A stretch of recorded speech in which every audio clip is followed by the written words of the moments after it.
All right, y'all. So it's been 1 month. It's been a little more than 1 month, like a month and a week since I quit my job to DoorDash full time. And this is kind of just an update of how everything's been over this past month and just letting y'all into my life a little bit. And let me just start off by saying that there is a night and day difference between being a W-2 worker versus a 1099 worker. And let me just say, I personally love it. So let's dive into it a little bit more. Me, and I'm sure to you as well, freedom is more important than anything else. Your freedom, your time is most important. And when you're a 1099 worker, when you're self-employed, you do have the freedom, but at the same time, it comes with its own set of struggles. A lot of things that people do not talk about. One of the main things being stability. When you are a 1099 worker, you don't have that knowing that at the end of this week or at the end of every 2 weeks, you're gonna have a paycheck hitting your bank account. You don't have that stability anymore. And that is something that can be scary to a lot of people because there's a lot of uncertainty when you're a 1099 worker. And it's really up to you. Everything is up to you. You don't have that same structure that you do with a job. It's up to you.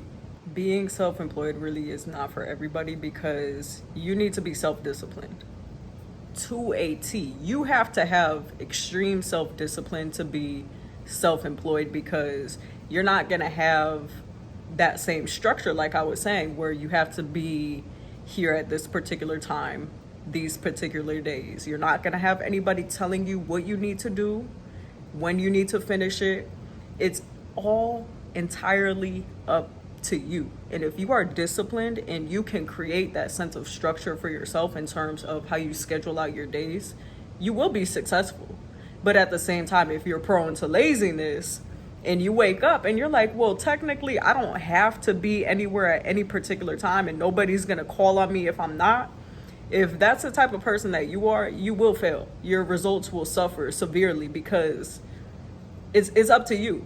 And that's the beautiful thing about it. If you're self-disciplined, you can thrive being your own boss. But back to me and how everything has been going for me since I left my job a month ago.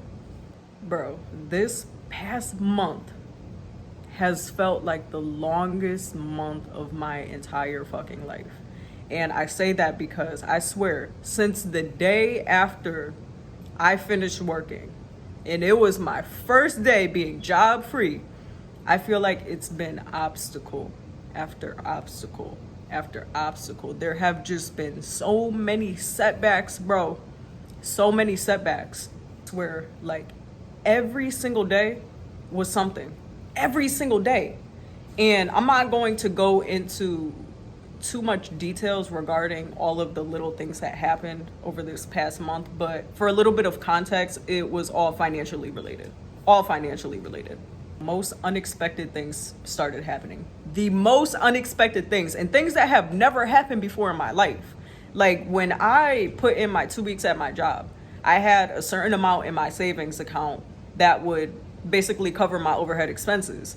And I would have a certain amount for a certain amount of time so that if things did fall to shit, I would still be covered for my expenses and everything. So I had a certain amount in my account that I was working off of. And I swear, since that first day I left my job, things were just happening. And I'm like, bro, like what the fuck? Like right away, I was like, did I make the right choice? But like I said, being your own boss, it comes with its own struggles. Okay, so to give you guys a little bit more context as to what was going on, because it's important to understand for understanding my story and everything. So the day after I left my job, I purchased a car on Facebook Marketplace, and I intended to use this car to DoorDash so that I didn't have to use my personal car because that car is not ideal for DoorDash. So I took a trip a couple hours away, caught an Uber. I went to go get this car. And long story short, that car shit the bed less than a week later. And I put it back on Facebook Marketplace. Thankfully, I did get a good amount of money back for it. But I did lose money on it. And I take accountability, y'all. That was my mistake. I went there, and I took no sort of precautions at all. I didn't get a pre-purchase inspection. I didn't know how to look at the car to determine if it was mechanically okay. I just bought it and I just had my fingers crossed and I hope for the best. It didn't work out for me. So that's on me. So I think it was the day that I sold the car again on Facebook Marketplace and I got the money for it. I think it was that same day I found another car on Facebook Marketplace. And this time I did my due diligence, y'all. So I went to a mechanic. I got a pre-purchase inspection. They said that everything checked out. They said it just needed a couple little minor replacements, nothing that would really break the bank or anything. So they were like, like maybe try to talk them down on the price a little bit. If not, I'd say, it's a good car to invest in. And I'm like, I bet. So I bought it. Long story short, y'all, I do not have that car no more. I do not have that car no more. That car shit the bed. I'm not going to go into details as to what happened, but that car shit the bed. Mind you, all of this happened all within like a week and a half, maybe 2 weeks. So from the time I left my job, I intended to get a used car that I could pay cash, didn't want any monthly payments or anything, obviously insurance, but I was like, I'm just gonna get a car that I can use for DoorDash. And I intended to start working like literally that next week that I had left my job. So now I'm already set back a couple of weeks because all of this shit happening with these cars. So I'm already set back, y'all. Again, I did not want to use my personal car because for number one, excuse me, number one, that car is not the type of car that you should be using for gig work and putting high miles on. It takes premium gas. It's a gas guzzler. I like to think that it's a very nice car, but it does get a lot of attention. And I don't like that type of attention. And especially certain areas that I deliver to aren't necessarily the best. And I don't like that type of attention. Like I come from areas where I come from areas that are ghetto. Like I'm not new to this shit, but at the same time, I don't like to be in certain areas. And I do try to avoid those areas, y'all, but I don't like to be in them areas where you could get negative type of attention. You know what I'm saying? So while all of this shit is happening, I'm brainstorming different ways and different things that I can do. Cause I'm like, I need a car, but at the same time, I'm spending way too much money that I really shouldn't be spending. I already lost money and I'm just kind of feeling at a loss right now. So I started brainstorming different ideas, what I could do. And then I thought about it and I'm like, I could invest in a scooter. Like, the little scooters, not a moped. People call them mopeds, but like the little scooters. And I was like, you know what? That might not be a bad idea. Because a scooter, brand new, the price tag made sense. And I was thinking about buying a scooter because I'm like, number one, it costs like $4 for a full tank. $4 as opposed to $50, that sounds a lot better. So already more money would be going into my pocket at the end of the week. Number two, maintenance. Maintenance on a scooter is cheap as fuck. It's obviously not going to be as much as a car. Financially and as a business-wise decision, that would make sense. Number three, it's a lot easier to maneuver on a scooter than it is in a car. Like even during peak hours and like when there's a lot of traffic, no parking spots, you can kind of just park on the sidewalk. You can't do that shit in a car. So you're saving a little bit of time in that regard as well. So the only downside that I had to purchasing a scooter is I live in Florida. It rains a lot, especially during the summertime. It's hurricane season too. So it could be raining like every day. And I was like, you know what? Like that's not ideal, but I had gear and everything that I bought to be prepared for when it does rain. And I was willing to learn how to ride in the rain. I was willing to do it. So I bought the scooter. I bought a brand new scooter, 0 miles on it.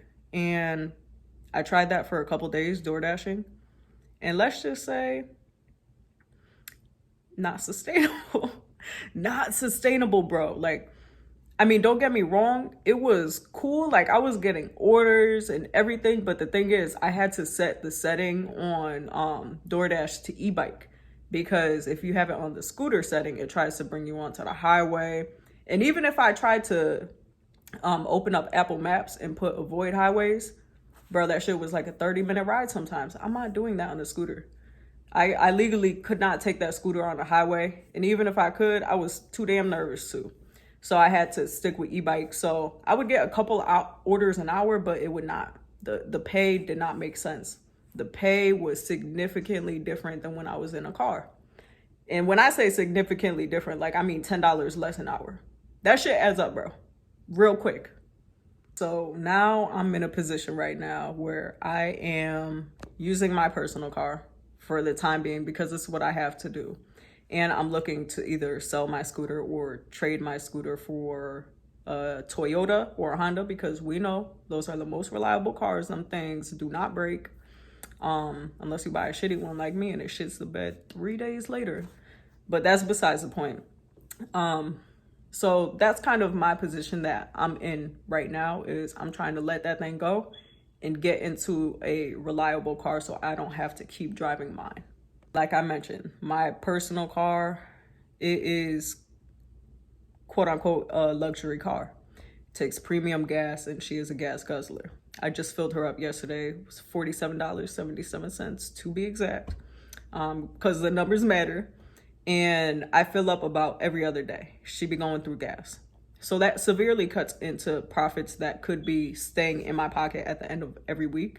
But once I get into a car that is a bit more gas efficient, that's going to be money that's in my pocket. But right now, I got to do what I got to do. So that's just what it is for now. So last week was my first quote unquote full week. I say quote unquote because I didn't work Monday. I worked Tuesday on the scooter. Wednesday, I worked on the scooter. And after that Wednesday, and I was like looking at my numbers for the day, I was like, this shit really ain't, it's not making sense. Financially, it's not making sense. And that's on me because I made an impulsive decision to buy a brand new scooter and it didn't fucking work. But one thing about me is I don't give a fuck. I'm always going to try something. If I feel like it's something that could work, I'm going to give it a shot. If not, hey, I tried it. So after that Wednesday, I was like, fuck, like I got to go back to using my car. So I really only worked Thursday, Friday, Saturday, and Sunday. And let me just go ahead and say this. For those 4 days that I worked, I made $565. Yeah. And guess what? That's more than I would make at my W-2 job. And again, I know that's not factoring in the gas that I spent last week. Last week, I spent, I think, $90 in gas. So I know that's not factoring in gas as well. But again, I'm using a BMW right now. This shit is gonna cost more. This is not the car that I intend to use for the long term. So it's cutting more into my profits. But still, for 4 days of work, $565, give me that shit, bro. Give me that shit, because this is like when I saw that I made that much last week, I'm like, okay, like I can really make some shit happen. Once I get into a good, reliable, gas efficient car, that's all I need, bro. I could easily make over $1,000 a week doing DoorDash. The weekends too, like I'd say Thursday it starts picking up a little bit more, and obviously through the weekend could easily crack 200 a day. You're gonna have to work a little bit longer, but could easily crack 200 a day. Easy. And I love DoorDash because of the freedom.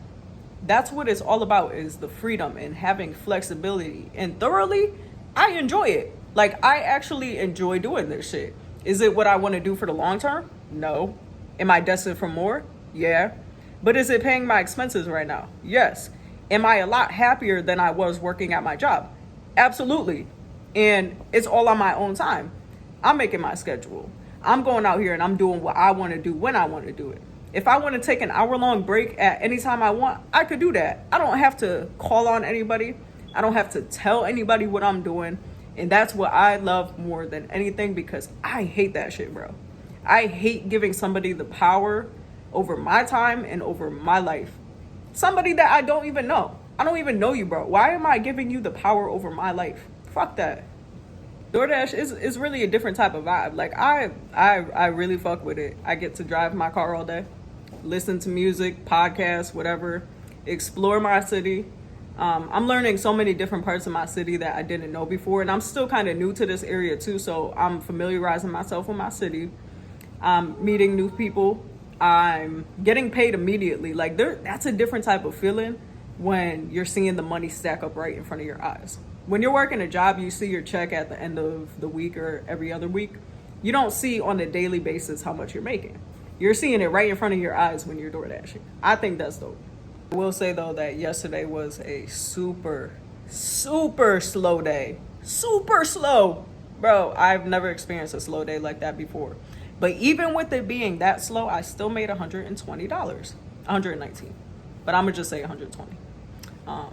But I made 119 yesterday. I did work 9 hours, a little bit longer than I intended, but hey, like we got to get to it. It's really that simple. So like, again, I worked 9 hours. When I worked at my W-2 job, I would work 8 to 9 plus hours depending on what's going on. But 9 hours working for myself did not feel like 9 hours. I've worked 9, 10-hour shifts before.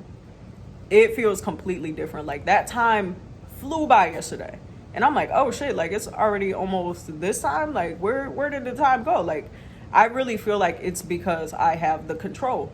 I have the control. I know that I don't have to be here until any specific time. It's really on me. And I love that. I love having that control over my life.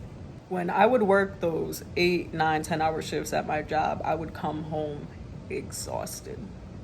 Completely exhausted. Yesterday, I was tired. I mean, because I've been out running around all day. Like, of course, you're going to be tired, but it was not the same type of tired at all. At all. Even if I could be making more at a job, I realize what's most important to me over anything else is my happiness, my mental health, my mental peace, my physical health. Everything that I just mentioned when I had a job, those things were non-existent. And to me, that shit is important to me.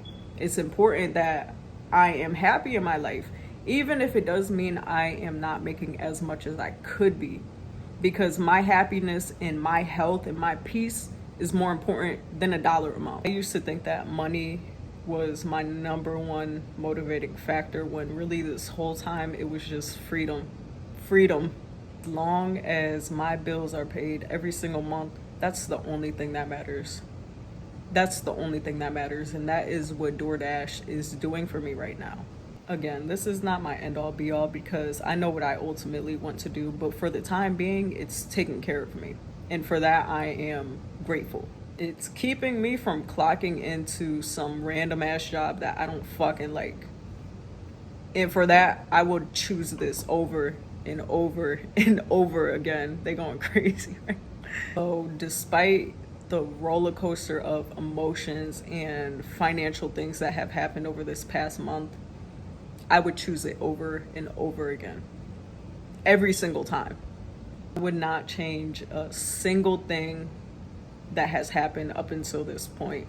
Because I physically and mentally, I cannot do another job. Call me lazy, call me whatever the fuck you want. I don't care. Some people are meant to only work a 9-to-5 job. Maybe you're one of them. I'm not. I am not meant to just sit here and work a 9-to-5 for the rest of my life. Fuck that. If you've been if you've been thinking about taking a leap and leaving your job and doing your own thing, I'm not encouraging you to quit your job because you have to be strategic about it. But at the same time, there does come a point in time where you have to take a leap of faith and you have to believe in yourself. If not, you're just going to be stuck forever. Because jobs are not designed for you to prosper and flourish. It's designed to keep you just comfortable enough.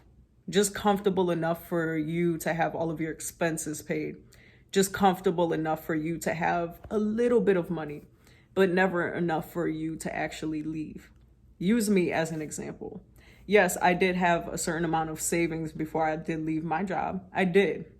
But at the same time, I quit with the intention to DoorDash. So I did have some sort of a plan. But at the same time, I didn't even know if DoorDash was going to be sustainable for the amount that I pay every single month for my expenses.